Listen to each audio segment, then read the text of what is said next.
কোপায় প্রথম ম্যাচে জয় পেল না ব্রাজিল দল। প্রতিবার বলা হয় শক্তিশালী হয়ে ফিরছে ব্রাজিল, তবে তাদের শক্তির নমুনা হচ্ছে কোস্টারিকার বিপক্ষেও আজ কোনো গোল করতে না পেরে জয়হীন হয়ে মাঠ ছাড়ল।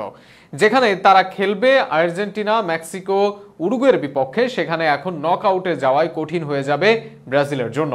ব্রাজিলের লজ্জার ড্র নিয়ে বিস্তারিত থাকছে প্রতিবেদনে।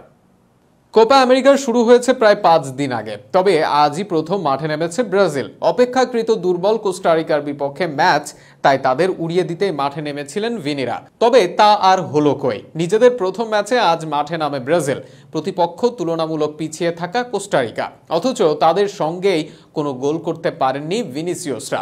ক্যালিফোর্নিয়ার সোফি স্টেডিয়ামে ব্রাজিল শুরু থেকে ম্যাচের আধিপত্য ধরে রাখে। বল দখল থেকে শুরু করে মাঝমাঠ সবখানেই নিজেদের নিয়ন্ত্রণে নেয় ডরিভালের শিষ্যরা। প্রথমার্ধে 8টি আক্রমণও সাজায় তারা, তবে ফিনিশিং এর ভুলে গোলের দেখা পায়নি ব্রাজিল। প্রথমার্ধে ব্রাজিলের 8টি শটের 2টি ছিল অন টার্গেটে। অন্যদিকে কোস্টারিকা কোনো আক্রমণই তৈরি করতে পারেনি, রক্ষণভাগ সামলাতে ব্যস্ত ছিল পুরোটা সময়। বল পজিশনেও ব্যবধান ছিল 76.24%। ব্রাজিল নিজেদের আক্রমণ সাজায় 4-2-3-1 ফরমেশনে। মাঝমাঠ থেকে আক্রমণের উৎস তৈরির কৌশল বেছে নেন ডরিভাল, যেখানে ব্রাজিলকে থামাতে 3-4-1-2 পজিশন বেছে নেয় কোস্টারিকা। মূলত ডিফেন্সিভ মিডের উপর নির্ভর করে প্রতিপক্ষকে থামানোর ছক কষেছে তারা, আর তাতেই সফল হয়েছে দলটি।